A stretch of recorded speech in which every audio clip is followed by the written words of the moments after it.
True. Nervous. Very, very dreadfully nervous. I have been, and am. But why would you say that I am mad? Good evening, ladies and gentlemen, and welcome to the Lakeside Sanitarium. Thank you for taking the time out of your busy schedules to visit with one of our residents. Interaction is a very important part of his therapy, and you volunteering to participate is very much appreciated and will hopefully be very beneficial to his recovery. Now, there are certain rules you must abide by. These rules are for your safety and the safety of the patient. They are no sudden movements, no foot tapping, and no staring into the patient's eyes. Where are you? And if you have a cell phone or beeper, please turn them off now. These are the actions that are most likely to upset him. Now, don't let him frighten you. He may get a little forceful if he talks at all, so please be patient. David was found in the house of an elderly gentleman whose whereabouts will remain undisclosed. Go ahead, tell them. He was found wandering aimlessly, babbling and laughing, and violently thrashing about as if frightened to death. Frightened? He's been Where are diagnosed you? as suffering from delusional paranoid schizophrenia, It's a lie. but we're actually not quite sure. Yes, it's a lie. But he's here now, so I'll let him tell you his story. Where are you? David, What? your friends are here. What friends? Stop it! You make me so nervous.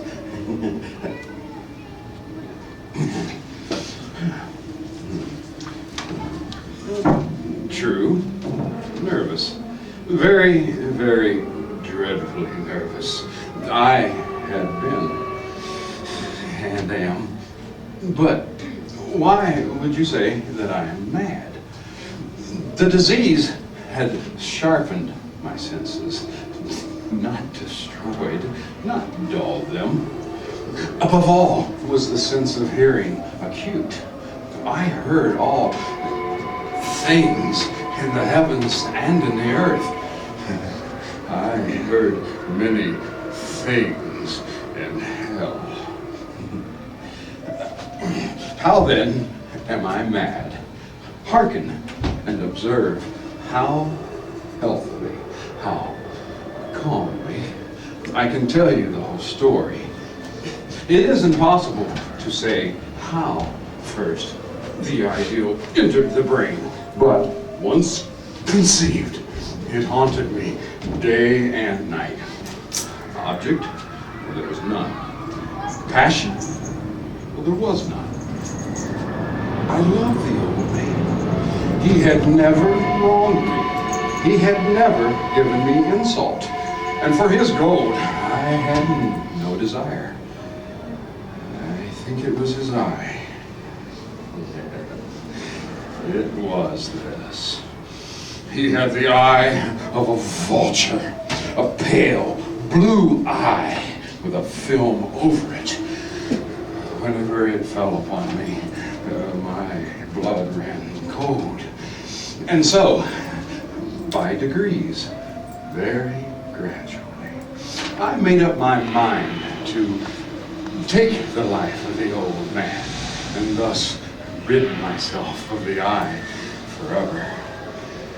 Now, this is the point. You fancy me mad. Madmen know nothing. But you should have seen me. You should have seen how wisely I proceeded, with what caution, with what foresight, with what dissimulation I went to work. I was never kinder to the old man than during the whole week before I killed him. And every night, just about midnight, I undid the latch of his door and opened it, oh, so gently. And then, when I had made an opening sufficient for my head, I put in a dark lantern, closed, all closed, closed so that no light shone out. And then I thrust in my head. You would have laughed to see how Cunningly, I thrust it in. I moved it slowly, very, very slowly, so that I might not disturb the old man's sleep. It took me an hour to place my head within the opening so far that I might see him as he lay upon his bed. Would a madman have been so wise as this?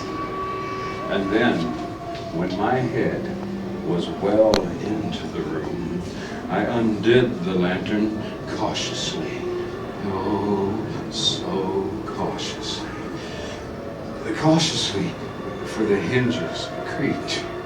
I undid it just so much that a single thin ray fell upon the vulture eye. And this I did for 7 long nights. Oh, every night, just at midnight. But I found the eye always closed. And so, it was impossible for me to do the work. For you see, it was not the old man who vexed me, but his evil eye. And every morning, when the day broke, I walked boldly into his chamber and spoke courageously to him, calling him by name in hearty tones and inquiring as to how he has passed the night. And so you see, he would have been a very profound old man indeed to suspect that every night, just at midnight, I looked in upon him while he slept. Upon the 8th night, I was more than usually cautious in opening the door.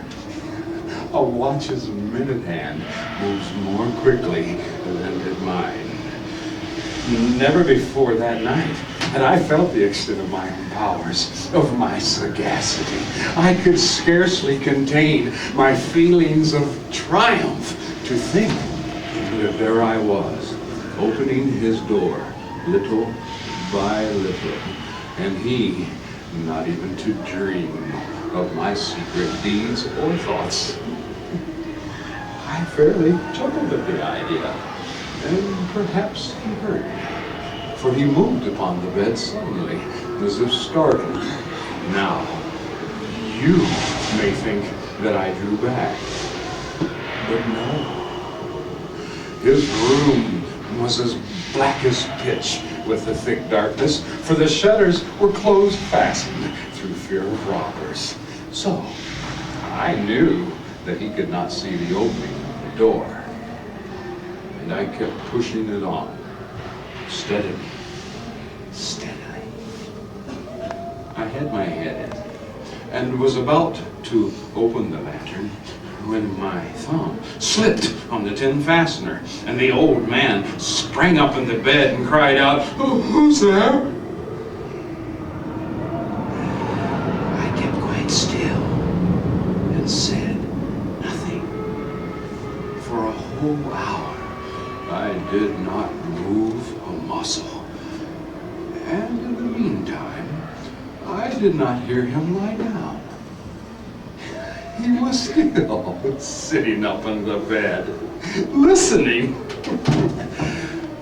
just as I have done night after night, hearkening to the death watches in the wall. Presently, I heard a slight groan, and I knew that it was the groan of mortal terror. It was not the groan of pain or of grief. No, no. It was the low, stifled sound that arises from the bottom of the soul when overcharged with awe. I knew the sound well. Many a night, just at midnight, while all the world hasn't slept, it has welled up in my own bosom, deepening with its dreadful echoes, the terrors that distracted me. I say, I knew it well. I knew what the old man felt. And I pitied him, although I chuckled at heart. I knew that he had been lying awake ever since hearing the first slight noise when he had turned in his bed. His fears had ever since been growing upon him. He had been trying to fancy them causeless, but could not. He had been saying to himself, "It is nothing but the wind in the chimney. It is only a mouse crossing the floor. Or it is merely a cricket that has made a single chirp." Yes, he had been trying to comfort himself with these suppositions, but he had found it all in vain. All in vain. Because death, in approaching him, had stalked with his black shadow before him, and enveloped the victim, and it was the mournful influence of the unperceived shadow that caused him to feel, although he neither saw nor heard, to feel the presence of my head within his room. When I had waited a long time, very patiently, without hearing him lie down, I resolved to open a very, very little crevice in the lantern. So I opened it. Oh, you cannot imagine how stealthily, until at length a single thin ray, like the thread of the spider, shot out from the crevice and fell full upon the vulture eye. It was open, wide open, and I grew furious as I gazed upon it. I saw it with perfect distinctness, all a dull, pale blue, with a hideous veil that chilled me to the very marrow of my bone. But I could see nothing else of the old man's face or person, for I had directed the ray, as if by instinct, precisely upon the damned spot. And have I not told you that what you mistake for madness is but over-acuteness of the sense?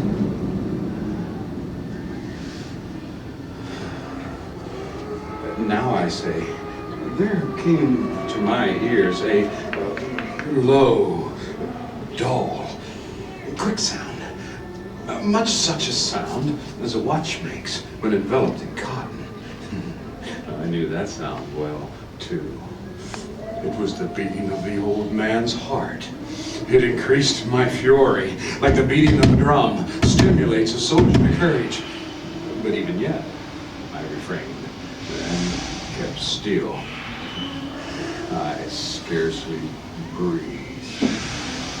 I tried how steadily I could maintain the ray upon the vulture eye.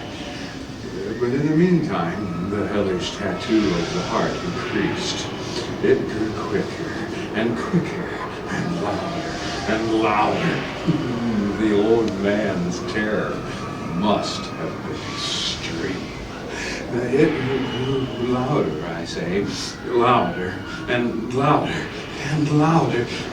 Do you mark me well that I have told you that I am nervous? So,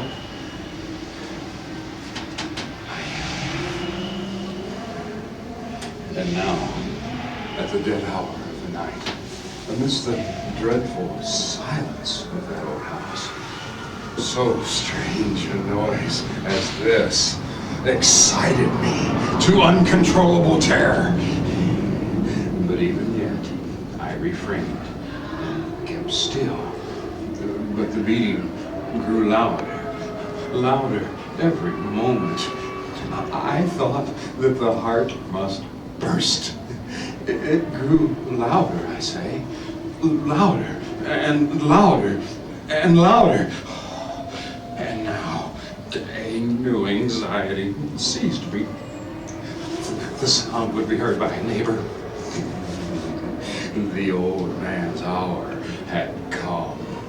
With a loud yell, I threw open the lantern and leaped into his room. He shrieked once, only once.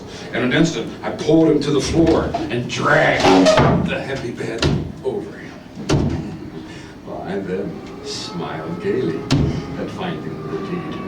It was so far done. But for many moments, the heart beat on with a muffled sound. This, however, did not vex me. It would not be heard through the walls. At length, it ceased. The old man was dead. I removed the bed and examined the corpse. Yes, he was stone dead. I placed my hand upon the heart and held it there for many minutes. There was no pulsation. He was stone dead. His eye would trouble me no more.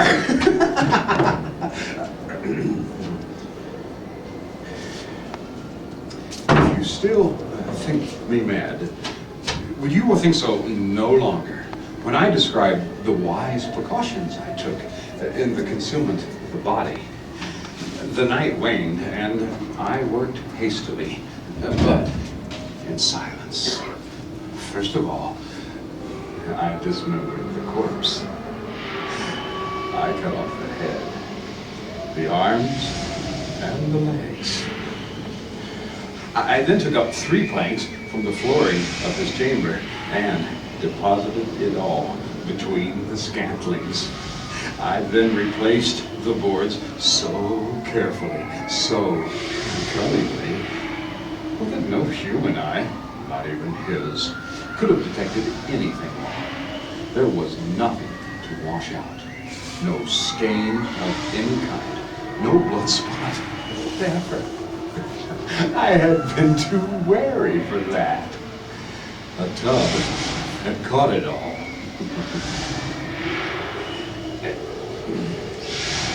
When I had ceased from these labors, it was 4 o'clock, still dark as midnight. As the bell sounded the hour, there came a knocking at the street door. I went down to open it with a light heart, for what had I now to fear? There entered 3 men who introduced themselves with perfect suavity as officers of the police. A shriek had been heard by a neighbor during the night. Suspicion of foul play had been aroused. The information had been lodged at the police office, and they, the officers, had been deputed to search the premises. I smiled. For what had I to fear? I bade the gentleman welcome. The shriek, I said, was my own in a dream. The old man I mentioned was absent in the country. I took my visitors all over the house. I bade them search well. I led them at length to his chamber. I showed them his treasures, secure and undisturbed. And in the enthusiasm of my confidence, I brought chairs into the room and desired them here to rest from their present fatigues, while I, myself, in the wild audacity of my perfect triumph, placed my own seat upon the very spot which beneath reposed the corpse of the victim. The officers were satisfied. My manner had convinced them. I was singularly at ease. They sat, and while I answered cheerily, they spoke of familiar things. But ere long, I felt myself getting pale and wished them gone. My head ached, and I fancied a ringing in my ears. But still they sat and still chatted. The ringing became more distinct. It continued and became more distinct. I talked more freely to get rid of the feeling, but it continued and gained definitiveness until at length I realized that the noise was not within my ears. No doubt now I grew very pale, but I talked more fluently and with a heightened voice, yet the sound steadily increased. And what could I do? It was a low, dull, quick sound, much such a sound as a watch makes when enveloped in cotton. I gasped for breath, yet the officers heard it not. I talked more quickly, more vehemently, but the noise steadily increased. I arose and argued about trifles in a high key and with violent gesticulations, but the sound steadily increased. Why would they not be gone? I paced the floor to and fro with heavy strides, as if excited to fury by the observations of the men, but the noise arose over all and continually increased. Oh God, what could I do? I foamed, I raved, I swore. I swung the chair upon which I had been sitting and grated it across the boards, but the noise arose over all and continually increased. It grew quicker and quicker and louder and louder, and still the men chatted pleasantly and smiled. Was it possible that they heard it not? Almighty God. No. They heard.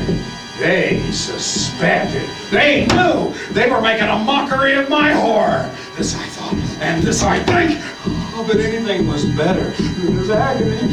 Anything was more tolerable than this derision. I could bear those hypocritical smiles no longer. I felt that I must scream or die. And now, again, hark! Louder, louder, louder, louder! Fill as I shrieked! Dissemble no more! I admit the deed! Tear up the planks! Here! It is the beating of his hideous heart!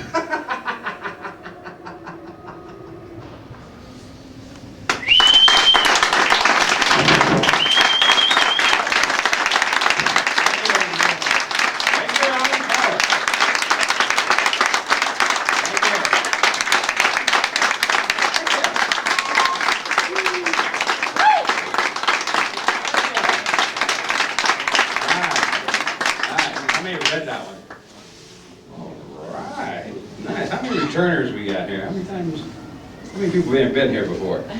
Nice. Look at the new ones. That's nice too. Excellent. Well, I thank you for coming. Up next we have The Black Cat. Excuse me. So if you haven't seen that one, how many read that one? Always a small number. Yeah, see, that you're missing out on a classic. You've got to come see this. It's a great show. So I want to thank you for coming. So if you would, the exit over here to your left, watch this first step. There's a little ramp right there. You get in line and come back and see this classic poet. Thank you.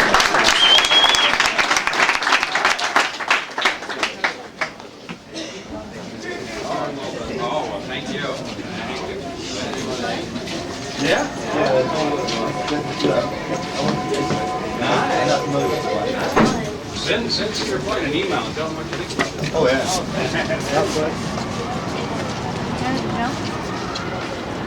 Tear up the planks! Here! It is the beating of his hideous heart!